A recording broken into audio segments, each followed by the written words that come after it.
Viva e bem-vindos a mais um Dúvidas Públicas, a entrevista de economia da Renascença para ouvir esta hora na rádio e que está sempre disponível em podcast e em rr.pt. Hoje vamos falar muito de trabalho, de legislação laboral, de salários e também, por tudo isso, de concertação social. A nossa convidada é licenciada pela Universidade Católica, fez o mestrado e o doutoramento em Direito, especialidade em Ciências Jurídicas na Universidade de Lisboa. É professora catedrática desde 2010 nessa universidade e também professora convidada em outras universidades internacionais, nomeadamente no Brasil e em Espanha. Conhecida pela sua atuação na área do direito de trabalho, é autora de várias monografias e dezenas de artigos nessa mesma área, bem como nas áreas do direito da segurança social, do direito civil ou do direito da igualdade. Presidente da Associação Portuguesa de Direito de Trabalho desde 2013, foi reeleita várias vezes. No currículo conta ainda com a vice-presidência da Sociedade Internacional de Direito de Trabalho e Segurança Social e a coordenação científica de diversos projetos internacionais nas áreas de Direito de Trabalho e de Direito da Igualdade, sendo nesse âmbito consultora da Comissão Europeia, do Parlamento Europeu e da Organização Internacional do Trabalho. Maria do Rosário Palma Ramalho, a Ministra do Trabalho, Solidariedade e Segurança Social, é a convidada de hoje deste Dúvidas Públicas, uma entrevista que será também conduzida por Susana Madureira Martins. E também por Arsénio Reis. Bem-vinda a este Dúvidas Públicas. Esta entrevista está a ser ouvida, certamente, na rádio a poucas horas de nova manifestação convocada pela CGTP contra o seu anteprojeto, do Governo, anteprojeto de revisão da legislação laboral. Teme, de alguma maneira, que essa contestação de rua venha a aumentar e a bloquear um pouco aquelas que são as intenções do Governo? Boa tarde, Susana. Boa tarde, Arsénio. Obrigado pelo convite para estar aqui. Relativamente à pergunta que fez, vamos lá ver, as associações sindicais têm o direito de convocar manifestações, de exercer a liberdade de expressão, que é uma manifestação, é isso que significa, é algo normal. Aliás, a CGTP já convocou uma. Esta é a segunda, e, portanto, eu não tenho que, digamos assim, ter estados de alma sobre as manifestações que correspondem a uma atuação normal dos cidadãos e também das associações sindicais.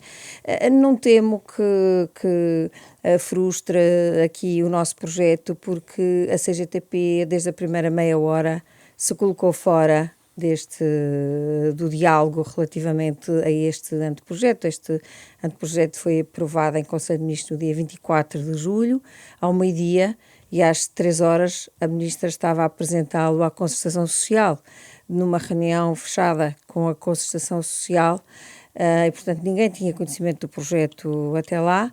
Às 3h30, a CGTP já tinha indicado cá para fora que a reforma não lhe interessava e queria votar contra. Portanto, verdadeiramente a CGTP já se pôs fora de qualquer processo negocial, o que é um direito que lhe assiste.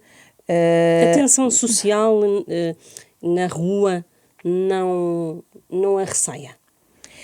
Não tem que recear. Repara, este governo é um governo reformista desde o dia 1. Já era o anterior, e este projeto está a ser preparado já há longos meses, e, portanto, foi apresentado agora em julho, mas já estava a ser preparado no âmbito do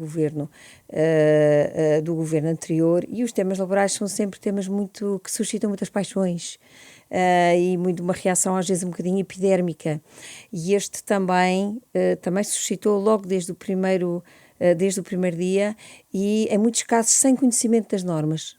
Houve uma certa reação, muitas vezes sem conhecimento das normas, e naturalmente a CGTP e outras instituições, nomeadamente de esquerda, aproveitaram muito bem esse fator para cavalgarem em cima da ideia que tinham, que era uma ideia de oposição.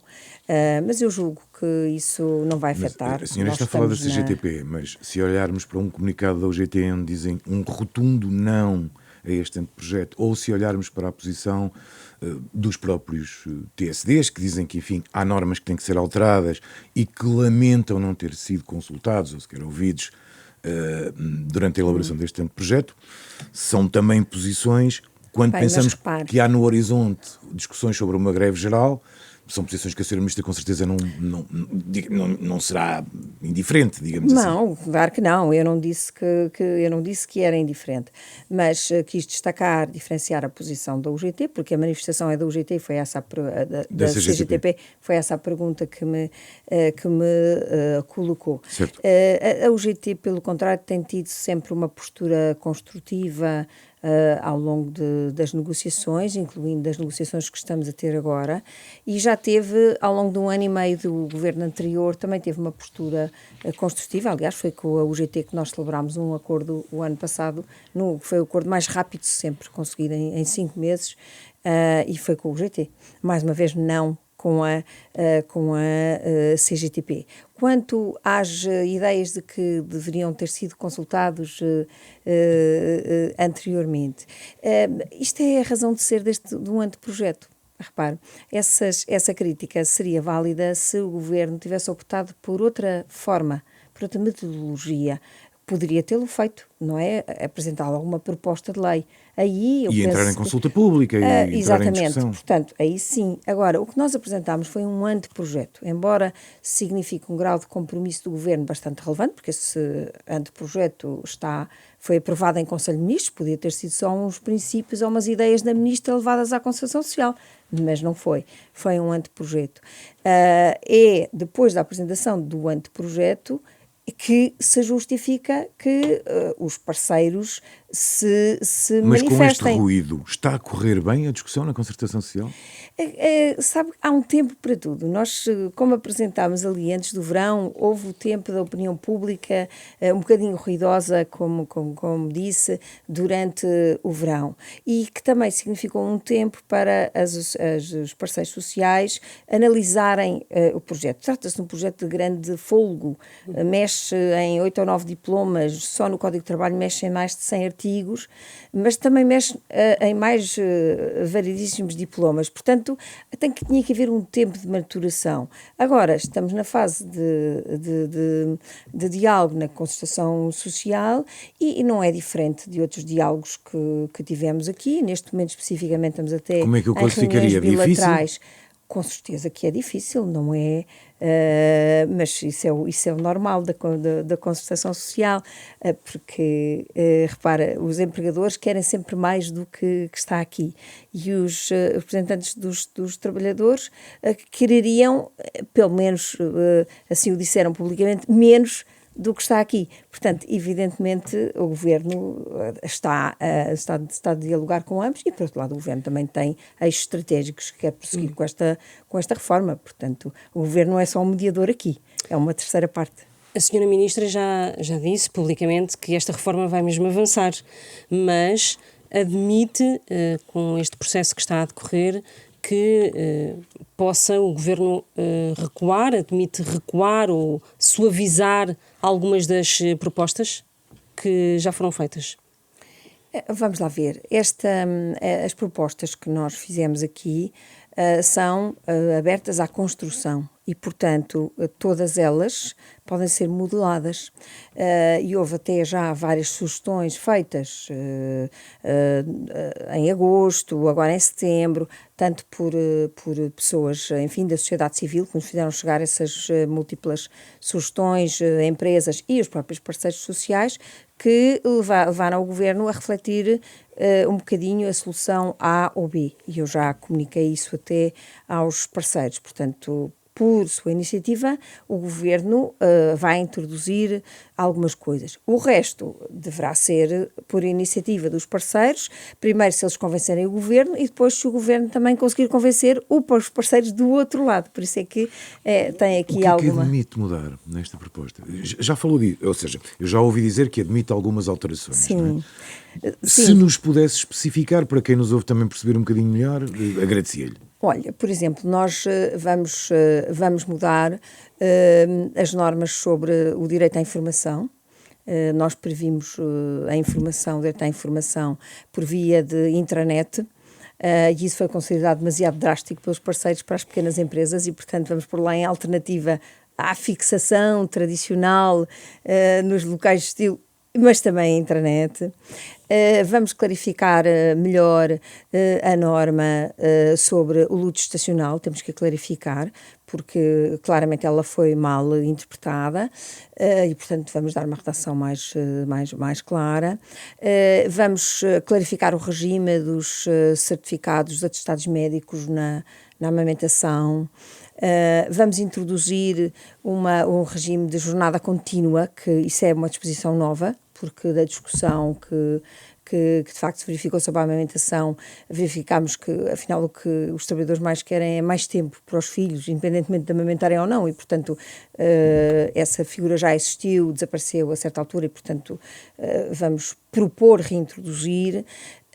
Portanto, estas coisas, isto decorre da dinâmica normal da negociação. Estas eu posso divulgar, porque eu também já as divulguei na própria concertação social. As outras, como devem calcular, enquanto discutimos na concertação social, eu não vou divulgar aqui em termos muito concretos de conteúdo, porque é muito dinâmico, é um ambiente muitíssimo dinâmico e que não só pode não dar a ideia para fora que é tão dinâmico, porque o que se sabe são as reuniões plenárias, não é? E essas são marcadas e tal, publicitadas, mas nós também temos reuniões bilaterais com cada parceiro e os parceiros também, por vezes, reúnem entre eles. Quase me apetecia, a Susana vai-me perdoar, mas quase me apetecia fazer a pergunta ao contrário, que era: do que é que de todo nunca abdicará no que está inscrito deste anteprojeto? Ora bem, este anteprojeto tem 4 grandes eixos estratégicos e as normas essenciais em cada um são normas que deverão, no entender do Governo, permanecer. É um conjunto de regimes relativos à flexibilização das normas laborais para a adaptação do direito do trabalho, enfim, aos desafios da era digital. Portanto, há vários aqui que são muito importantes. A matéria o segundo eixo é aumentar direitos e garantias dos trabalhadores. Este é um conjunto de matérias muito significativas em que esta proposta reforça os direitos dos trabalhadores, matéria sobre a qual, por exemplo, a CGTP tem sido completamente omissa, mas sabem perfeitamente que lá está, e é muito significativo, tanto do ponto de vista financeiro, do ponto de vista das compensações por despedimento, do ponto de vista das férias, enfim, há variedíssimos regimes do ponto de vista da parentalidade, o aumento da licença parental, por exemplo, o aumento de 2 meses com participação a 100% pelo Estado. Portanto, tudo isto reforça a posição dos direitos, a posição dos trabalhadores. Portanto, estas matérias é difícil que caiam, do meu ponto de vista. Depois, o terceiro eixo é a garantia de serviços mínimos em greves em setores essenciais. Este é um eixo muito importante para o Governo, portanto também não deixaremos cair essa parte. E depois há um quarto eixo, que é de promoção da negociação coletiva, porque nós acreditamos e é assim que na verdade acreditamos, porque os estudos assim mostram que nós temos que ter uma negociação coletiva mais dinâmica, em que as convenções coletivas se renovem mais facilmente, e temos que ter um sindicalismo mais forte e um associativismo patronal também mais forte. Os países da Europa, como economias pujantes, são aqueles que são muito apoiados na contratação coletiva. E, portanto, aquelas normas que visam mais fortalecer a contratação coletiva também é difícil que caiam. Aproveitando, Leia, sobre a lei da greve e as alterações que estão a ser feitas, e gostava de abordar o caso concreto do caso dos tarefeiros do Serviço Nacional de Saúde, que ameaçam agora paralisar os serviços, não havendo qualquer vínculo ao Estado. Diria que o Governo está de mãos atadas. Não há, é uma pergunta, não há uma solução alternativa face à impossibilidade de impor serviços mínimos? Bem, vamos lá ver. Pessoas que não estão vinculadas ao Estado, não é? Pronto, essas pessoas não estão vinculadas ao Estado e até em muitos casos não têm contratos de trabalho. E, portanto, se não tiverem contratos de trabalho, a resposta é muito simples, não têm direito à greve. Isso tem que se dizer. E, portanto, não se coloca aqui a questão de serviços mínimos, coloca-se a questão, não têm direito à greve. Eles simplesmente recusam a sua prestação e falam licitamente ou não, de acordo com o contrato de tarefa que tenham, que se não for um O que no limite pode ir dar ao mesmo, ou seja, eles não vão, os serviços ficam sem esses recursos humanos e, portanto, podem pôr em causa o próprio funcionamento. Isso é verdade, mas também compete ao Estado, aqui não é a minha área de tutela, como certo, sabe, não é? Compete ao Estado saber em que condições é que contrata a prestação de serviços e definir as condições em que recorre a uma prestação de serviços seja para o que for, não é? E, portanto, o que está em cima da mesa é um diploma que altera as condições de recurso à prestação de serviços. Naturalmente, a contraparte, que serão aqui estes médicos, reagirá também da forma que contratualmente pode fazer e, portanto, repare que o Estado não pode ficar diminuído na sua capacidade de definir os limites dos contratos que celebra, porque a outra parte, enfim, diz que vai fazer isto ou aquilo. Mas há aqui uma chantagem, não é? A palavra é sua, não minha. Recuperando a pergunta que lhe fiz, não há aqui maneira de contornar esta situação? De contornar a possibilidade de não haver, de facto, pessoas para cumprir aqueles objetivos no SNS, para aqueles períodos que forem determinados. Sobre o SNS, não, como deve Certo, calcular, sim. não me vou pronunciar, e muito menos sobre os recursos humanos do SNS. O que posso dizer é aquilo que acabei de lhe dizer. Se não tiveram contrato de trabalho, não têm direito à greve e, portanto, a questão não se pode colocar juridicamente da mesma forma. Queria só voltar um bocadinho atrás ainda à questão da concertação social, porque já ouvi dizer que não vai arrastar, digamos, a revisão da lei laboral indefinidamente na concertação social. Tem um prazo para que essa conclusão de discussão esteja... Não, o Governo não se comprometeu com nenhum prazo, comprometeu-se sim em que a questão, em que as questões não pudessem interferir agora no momento orçamental. Portanto, esse foi o nosso compromisso e daí que nós até tínhamos uma reunião de plenária da concertação social marcada que já estava marcada há muito tempo, porque marcamos quase com 6 meses de antecedência que nós vamos marcando as reuniões, e adiámo-la para não calhar no meio da discussão do orçamento. Esse foi o compromisso do Governo com o Partido Socialista e, portanto, respeito esse compromisso. O que não significa que não esteja a haver as tais reuniões bilaterais. Essas estão, mas essas não fazem qualquer interferência, não há esse risco. E como é que são vistas as dúvidas? Sim. Depois de terminado o período do orçamento, naturalmente retomaremos a reunião plenária e a partir daí depende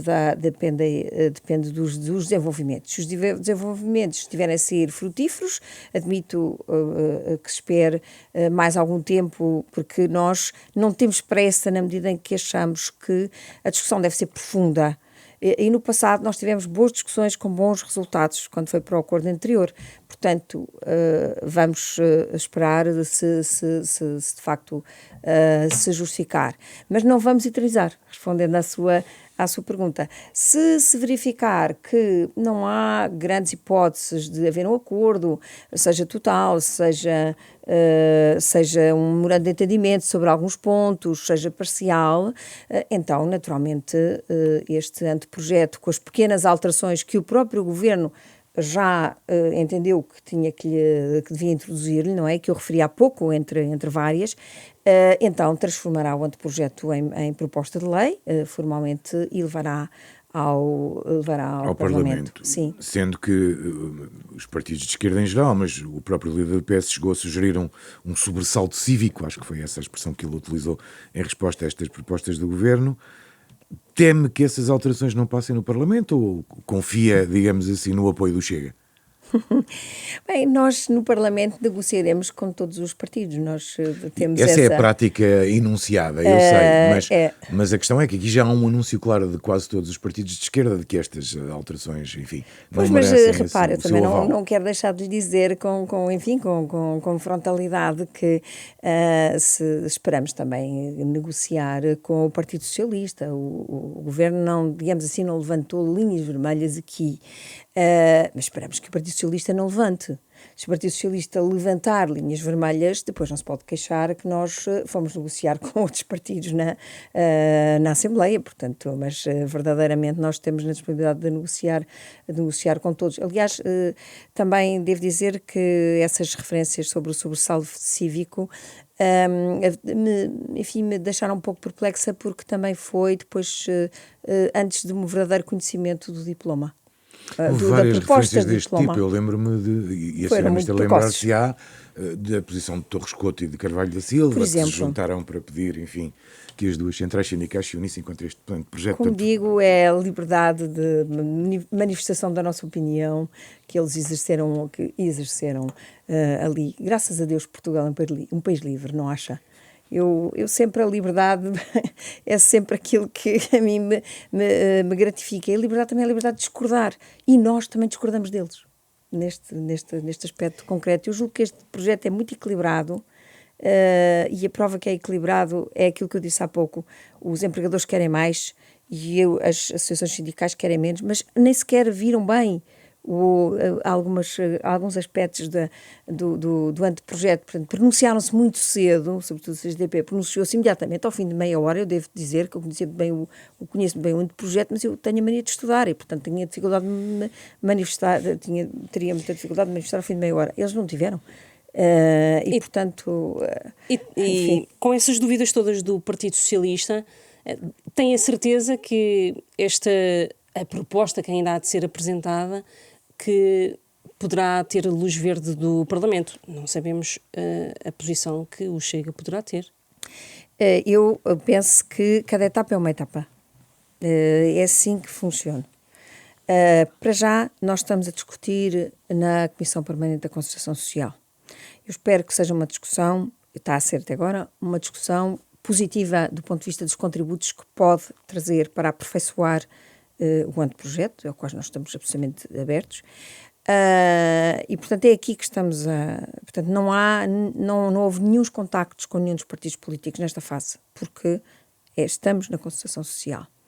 Depois, consoante o resultado, seja ele qual for, iremos ao Parlamento e nessa altura, como digo, negociaremos com quem tivermos que negociar. Eu estou convencida que é um projeto virtuoso e equilibrado, pelas razões que disse, e estou certa de que o sentido de Estado e a necessidade que nós temos, efetivamente, de progredir para uma lei laboral que não seja um esteio, que não seja impeditiva do crescimento do país, mas que permita alavancar a competitividade da economia, a produtividade das empresas e o aumento dos salários,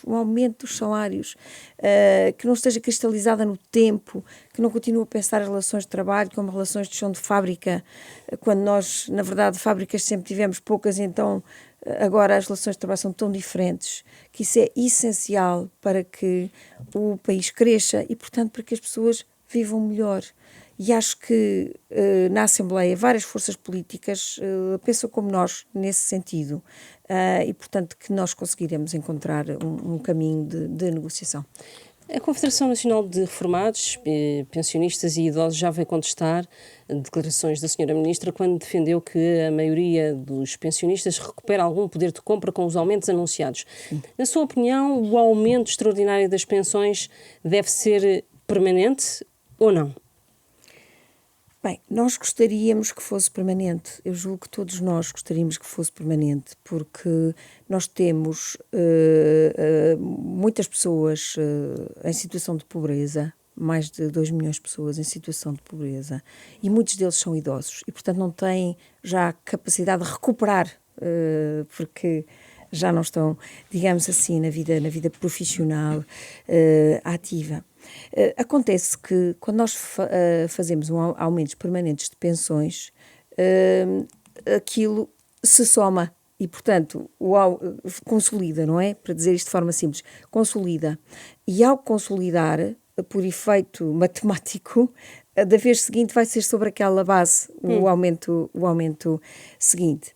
Ora, nós já vamos fazer um aumento permanente de pensões e vamos fazê-lo aplicando a fórmula legal que consta da lei e que, somando todos os aumentos que vamos fazer, ultrapassa os 1.000 milhões de euros. Portanto, não é pouco. Aquilo que seja para além do aumento à taxa legal pode pôr em risco o sistema para o futuro e, portanto, as pensões futuras. E nós não podemos correr esse risco. E pode pôr em risco porquê? Porque consolida. Portanto, eu gostaria, mas na verdade nós temos que olhar para o sistema no seu todo, e nomeadamente para todos os trabalhadores que estão a contribuir, pensando que no futuro têm direito à sua pensão. Portanto, nós temos que de novo equilibrar o sistema. Isto dito, vamos efetivamente fazer um aumento permanente à taxa legal, que apesar de tudo é relevante, nomeadamente para as pensões mais baixas, não é? As pensões mais baixas terão um aumento efetivo do poder de compra, porque o aumento é 2,7, julgo eu, e portanto ficará acima da inflação meio ponto percentual. As pensões entre 2 IAs e 6 IAs ficarão neutras. E as pensões acima de 6 IAs, que é apenas 1% das pensões, perderá um bocadinho de poder de compra. Mas eu chamo a atenção que as pensões até 2 IAs são 90% das pensões portuguesas. Portanto, na verdade... 2 IAs são 600 e... 2 IAs... Perdoar-me, que eu não sei adequar, mas... 2 IAs neste momento, isto também foi atualizado e deve andar à volta do que está a dizer. 600 e poucos. O Partido Socialista, nas alterações que fez ao orçamento, propôs o aumento de pensões se houver um bónus do governo este ano. E que esse aumento passe permanente no ano seguinte. A senhora Ministra e o governo, enfim, consideram que esta proposta de alteração ao orçamento é viável, pode ser ponderada?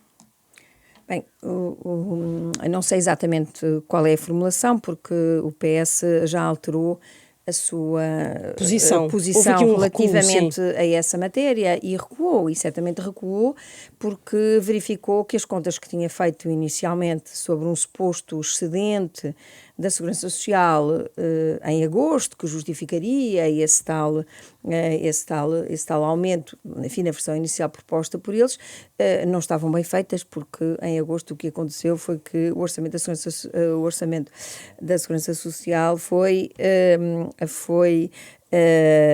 reforçado por transferência direta do Orçamento Geral do Estado para pagar o suplemento extraordinário, que foi pago em setembro este ano. E, portanto, se chegasse lá a setembro, já não tinha lá esses 400 e tal milhões desse reforço. Portanto, na verdade, eu julgo que foi por isso que o PS recuou e bem. Mas agora vamos esperar para ver exatamente qual é a formulação da proposta do PS. Mas eu devo dizer que a nossa reserva relativamente a um aumento permanente, para além da forma legal, se mantém como princípio das razões que já indiquei. E agora o IAS é 537.13, vai ser atualizado para 537.13. Muito bem. Deixe-me já agora só aproveitar para lhe pedir uma opinião sobre uma posição do Conselho de Finanças Públicas, que diz que este aumento extraordinário poderia ser garantido pelos impostos e não pela Segurança Social. Faz sentido rever a fonte de financiamento, na sua opinião? Bem, a Segurança Social tem múltiplas fontes de financiamento, mas repare que mais, mas enfim. O suplemento extraordinário já é financiado pelo OE, não é financiado pela Segurança Social, porque é uma prestação extraordinária. E não é financiado pela Segurança Social justamente para não pôr em causa o bolo da Segurança Social, diminuindo a sua receita para ela poder ser transferida os saldos anualmente para o Fundo de Estabilização da Segurança Social. Portanto, aquilo que o Conselho de Finanças Públicas vai dizer vai ao encontro do entendimento do Governo, que é este tipo de aumentos deve ser por via de um suplemento extraordinário e, portanto, por via do Orçamento do Estado. Já há valores finais para os aumentos salariais em 2026? Bem, nós temos um compromisso de aumento salarial para o próximo do salário mínimo, naturalmente, que decorre do acordo de valorização salarial e crescimento económico que assinámos o ano passado, que é aumentar para 920, neste momento é 870 euros. O acordo de valorização salarial que celebrámos ano passado prevê uma trajetória de aumento do salário mínimo entre 2025 e 2028, que era a legislatura nessa altura, de modo a chegar aos 1.020 euros em 2028 e, portanto, cumprindo esse acordo, para o ano terá este aumento para 920 e, portanto, o Governo vai naturalmente... E esse valor é inflexível? Esse valor não é negociável, os 920 euros. Há muito quem defenda que se deveria, digamos, chegar o mais rapidamente pelo menos aos 1.000 euros, como sabe, não é? Eu sei que sim, até amanhã, não é? Obviamente, imagino que também gostaria, mas a minha questão é, os 920 euros são inegociáveis. Os 920 euros previstos para o próximo ano. Os 920 euros decorrem do acordo. Portanto, enquanto não tivermos outro, o Governo cumpre. E não se prevê uma revisão? Que está, neste momento, não está em cima da mesa. Não quer dizer que não venha a estar. Neste momento, não está em cima da mesa. O que está em cima da mesa, por enquanto, é o cumprimento do acordo e, portanto, o Governo vai cumprir. Naturalmente, ao longo da legislatura, nós poderemos, efetivamente, até nós, Governo, propor essa revisão, porque como a legislatura agora é até 2029 e o Governo reviu a meta, para evitar que haja um grande salto, reviu a meta de 1.000 para 1.100. Na verdade, depois no acordo ficou 1.020 em 2028, mas como a meta para 2029 consta do programa do Governo é 1.100, talvez se justifique para evitar um grande salto no último ano de 80 euros, não é? Ficam a faltar 80 euros a distribuir esse aumento ao longo dos anos, mas neste momento isto não está em cima da mesa. O que está em cima da mesa é cumprir o acordo em vigor. Vamos passar às prestações sociais. O Governo tem a intenção de rever as atuais 60 prestações sociais, avaliar em que medida faz sentido ter um sistema tão pulverizado. Essa revisão terá como objetivo combater redundâncias, fraudes e as prestações pagas indevidamente. Em vez de 60, quantas prestações é que acha que deveriam existir?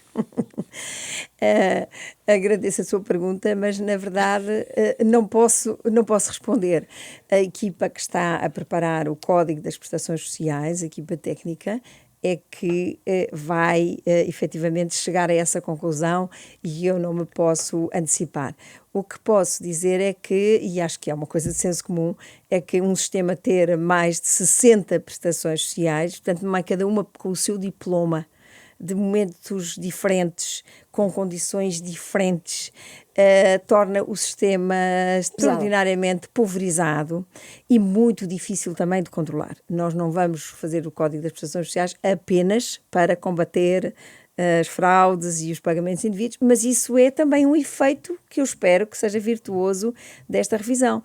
Nós vamos rever o Código das Prestações Sociais, incluindo tanto prestações do regime contributivo como do regime não contributivo, portanto, daí as tais 60 e tal, para tornar o sistema mais simples, mais inteligível, assente em princípios que são os mesmos, portanto, numa lógica que, na verdade, nós já deveríamos ter feito isto há mais tempo, esta consolidação, e, portanto, não sei exatamente quantas resultarão deste processo, terá que ser o mais certo técnica. É haver uma diminuição do número. Mas por consolidação, não é? Não é para que as cortar. Pessoas... Não é para cortar de modo nenhum, é por consolidação, porque, repare, por exemplo, nós não tínhamos há uns anos o complemento solidário para idosos.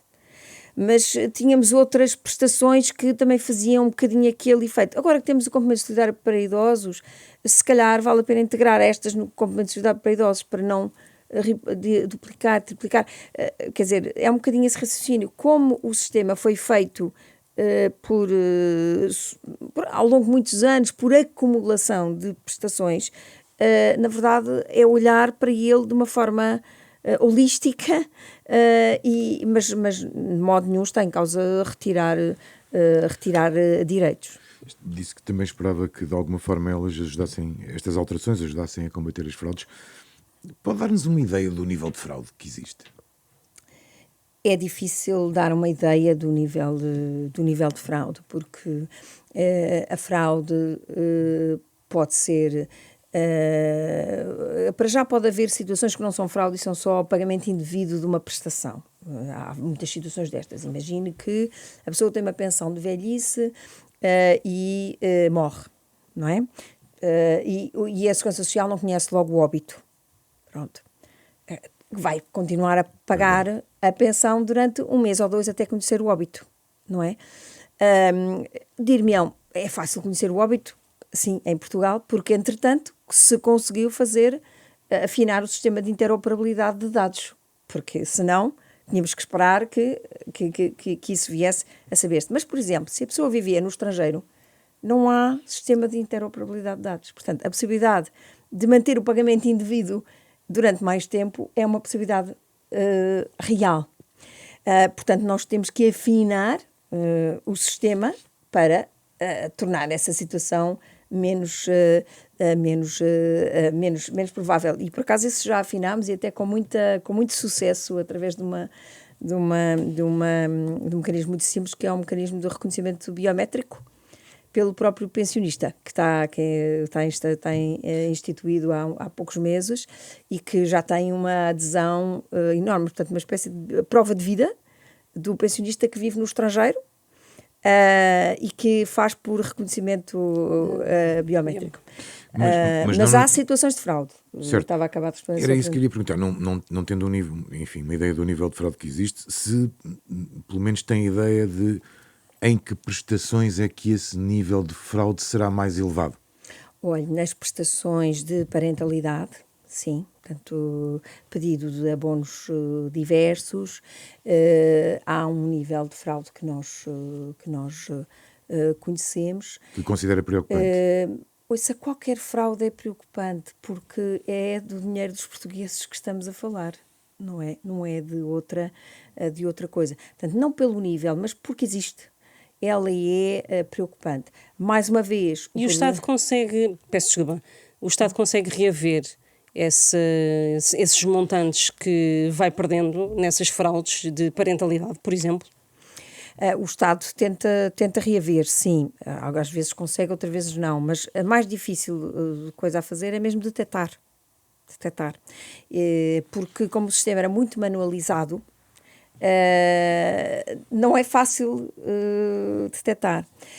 Hoje nós estamos a implementar um programa de digitalização, de transformação digital da ação social profundíssima, aliás, no âmbito da reforma do Estado. Também é uma projeção que, embora nós tivéssemos começado já na legislatura anterior, portanto, quando não havia ainda Ministério da Reforma do Estado, não é? Que permite detectar mais facilmente as fraudes, porque há muitas coisas que são feitas online, passaram a ser feitas online e que só podiam ser feitas presencialmente. Ao serem feitas online, também é fácil o rastreio. É mais fácil, também desenvolvemos ferramentas de algoritmos para detectar padrões de risco, tanto nas empresas como nos beneficiários. Portanto, é isso que estamos a operacionalizar e, do meu ponto de vista, tem que ser por aí. Fraude em prestações sociais, tema mais do Chega, não é possível. Não temo ser acusada de estar a prestar um favor implicitamente político a este partido? Não, sabe que... Porque esse tem sido um tema que, como sabe, sem dúvida, mas é também um tema que é caro ao governo, que é que, de facto, a proteção social tem que ser justa E, portanto, faz parte do programa do Governo também está lá uma linha de combate à fraude na atribuição de prestações sociais e controle dos pagamentos indevidos, em que a IES, Segurança Social, que está a pagar a mais do que deve por sua própria iniciativa. Portanto, se aí, enfim, digamos, a linha de orientação do Chega coincidir com o Governo, mas coincide mesmo. É evidente nessa E na parte da caso, consolidação das prestações sociais ainda mais. Talvez, e não sei tanto, julgo que não vocalizaram tanto como as questões da fraude, mas as questões da fraude, obviamente, têm que ser uma preocupação nacional. Passamos para a Santa Casa da Misericórdia de Lisboa, no primeiro governo de Luís Montenegro. A senhora Ministra alterou a liderança da Santa Casa da Misericórdia de Lisboa, exonerou a então provedora, Ana Jorge, dias antes de esta completar um ano de mandato. Falou na altura a senhora Ministra de uma atuação gravemente negligente. Como é que está a situação neste momento da Santa Casa da Misericórdia de Lisboa? Se a casa está mais arrumada do que estava?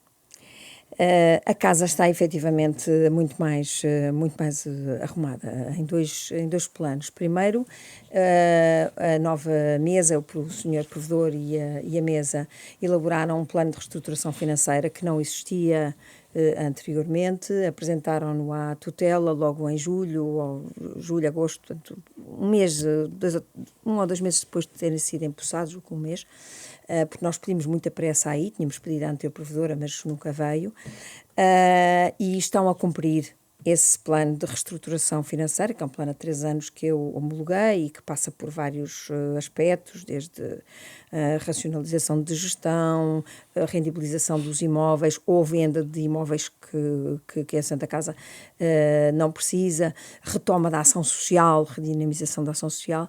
E os resultados já se estão a ver? E os resultados estão-se a ver sem qualquer dúvida. Portanto, o ano passado a Santa Casa fechou com umas contas que eu já homologuei e que são francamente E não está preocupada positivas. com as contas da Santa Casa neste momento? É isso que nos está a dizer?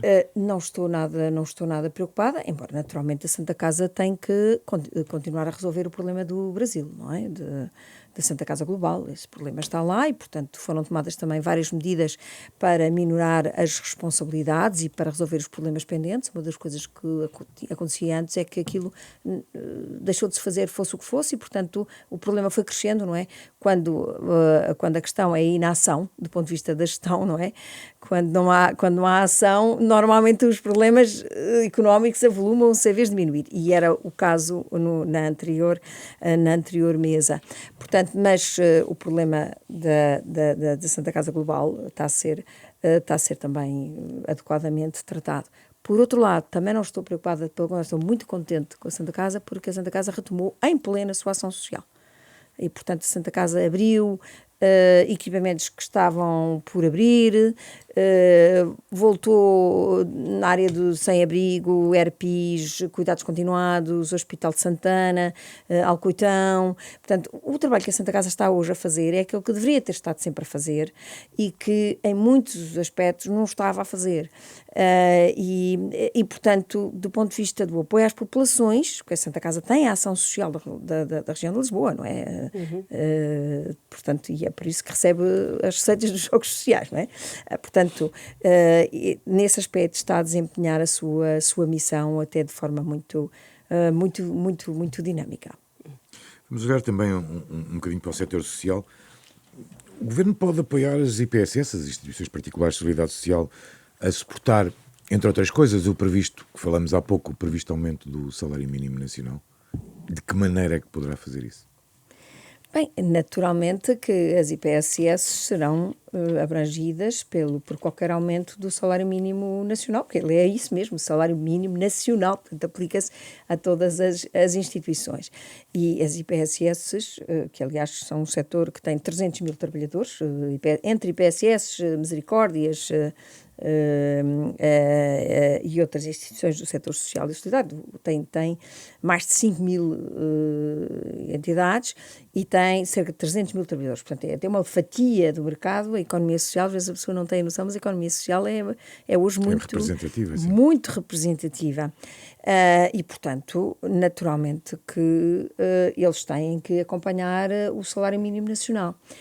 Acontece é que nós, do ano passado, o governo anterior, desenvolveu uma metodologia diferente de tratar com as confederações do setor social. Portanto, a União das Misericórdias, a CNIS, das IPSS, a União das Mutualidades e a União das Cooperativas do setor social.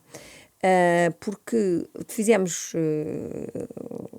reativámos a confederação, a comissão permanente dessas confederações, que era um órgão que existia, mas que não funcionava, reativámos e com eles estabelecemos uma parceria com eles, e com base essa parceria permitiu-nos fazer um trabalho de atualização do valor das respostas sociais. Saber quanto custa uma cama, quanto custa um lugar de creche, quanto custa um lugar numa ERPI, quanto é que é um estabelecimento dos idosos, quanto custa um lugar num estabelecimento para deficientes, um centro de acolhimento de deficientes, ou, enfim, todas as respostas sociais que dão. Foi feito um inventário e com os parceiros foi calculada o valor da resposta, daquela resposta atualizado. Este trabalho nunca tinha sido feito e foi feito numa comissão técnica envolvendo as confederações. E depois, com base nesse trabalho, chegou-se à conclusão que, por exemplo, uma câmara numa ERB custa, vou pôr aqui um número teórico, 100, não é? E, portanto, há uma tabela de comparticipação do Estado para essa câmara, que no caso de uma ERB vamos pôr 50%, noutros casos é cuidados continuados, por exemplo, 85%, creche deverá ser tendencialmente 100%. Portanto, fomos ver quais eram as respostas que estavam mais atualizadas, fizemos um reforço logo das que estavam mais atualizadas, fizemos um reforço em outubro do ano passado, 33 milhões de euros. E além disso, consensualizámos num protocolo que veio a ser assinado em março, foi ainda no âmbito do governo anterior, uma fórmula de atualização anual. E, portanto, peço desculpa ter andado tanto à volta para responder à sua pergunta, essa fórmula tem em conta o valor, tem uma percentagem que é o valor do aumento do salário mínimo. E, portanto, nós, em 2026, ou em qualquer outro ano, vamos atualizar a comparticipação financeira do Estado numa percentagem de X que terá em conta o valor do salário mínimo e depois outros fatores de preços de compra, índice de preços ao consumidor, etc. Portanto, é desta forma que nós acautelamos que as confederações patronais e, portanto, as instituições, isto decorre de um protocolo celebrado, um compromisso. Não, e que foi muito elogiado, ainda que eu lembro-me do padre Lino Meio na altura dizer que estavam bastante aquém de algumas respostas sociais, em algumas respostas sociais, dos almejados 50%. E, portanto, que tem que continuar a lutar. Noutras até ultrapassamos esses 50%. Admito que sim. Portanto, essas para o ano se calhar não serão atualizadas porque já ultrapassámos 50%, não é? Portanto, evidentemente é o papel das confederações também dizerem isso, mas reconhecem que foi feito um esforço. O esforço é brutal. O meu programa de ação social é quase todo esgotado aí. É um programa de 2 mil milhões de euros que nós, em 2025, aumentámos 220 milhões de euros. Portanto, agora é 2.200 milhões de euros. O aumento que foi atribuído foi 220 milhões de euros, não foi pouco. E, portanto, tentativamente chegarmos ao nível da comparticipação, não é? Portanto, as respostas estavam mais atrasadas, foram mais aumentadas. As que estavam mais próximas foram menos. O Governo também prometeu uma lei de financiamento do setor social que aparentemente estaria pronta no final do ano. Foi uma das datas, um calendário que foi apontado. Isso vai acontecer? É possível acontecer? Ou é um processo que ainda vai demorar? Nós prevemos que essa lei seja durante o ano de 2026. Que fique pronta. É a nossa previsão neste momento, essa previsão inicial foi feita ainda no âmbito do 24º Governo, entretanto muitas coisas aconteceram, houve também outros dossiês, mas enfim, está em estado adiantado de preparação. Estamos mesmo quase a terminar, mas já agora queria saber também se o ano de 2026 marcará o início do processo de devolução dos hospitais às Misericórdias, não é? Falou-se dessa devolução já para o início de 2026, nos casos de Santo Tirso e de São João da Madeira. Tem alguma novidade neste sentido? Terá que ser a Sra. Ministra da Saúde, no fundo, a responder-lhe. O que eu lhe posso dizer é que, em termos gerais, de facto, o Governo privilegia o setor social e solidário como um parceiro absolutamente privilegiado e, portanto, essa é uma solução que vemos com muito bons olhos. Eu verei com muito bons olhos, embora não terei que ser eu a saber qual é o momento mais oportuno para a concretizar.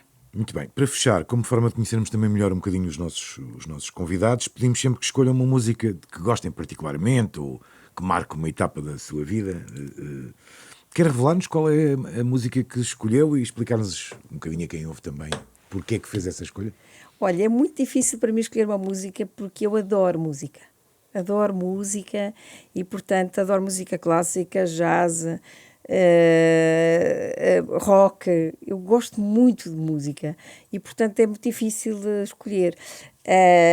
E sabia que me ia fazer essa pergunta e pensei um bocadinho o que é que eu vou dizer.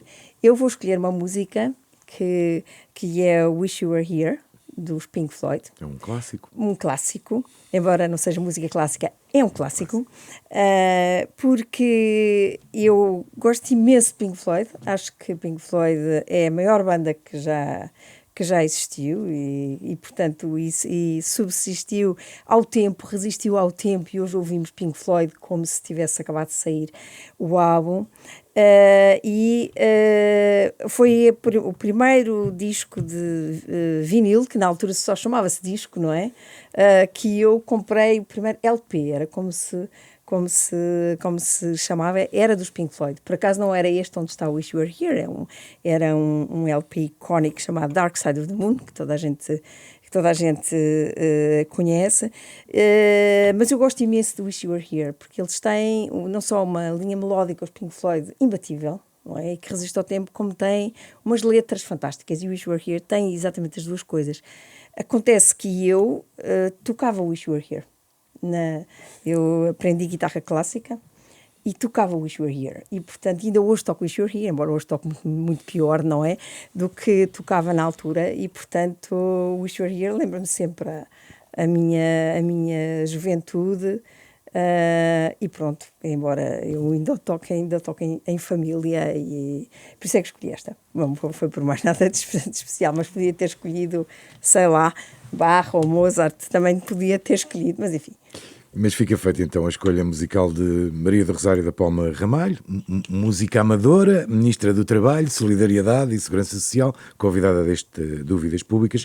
Agradeço obviamente a sua presença nesta entrevista, uma entrevista que contou com o cuidado técnico de Rui Ferraz, sonoplastia de João Campelo, imagem de Ricardo Fortunato. Até para a semana.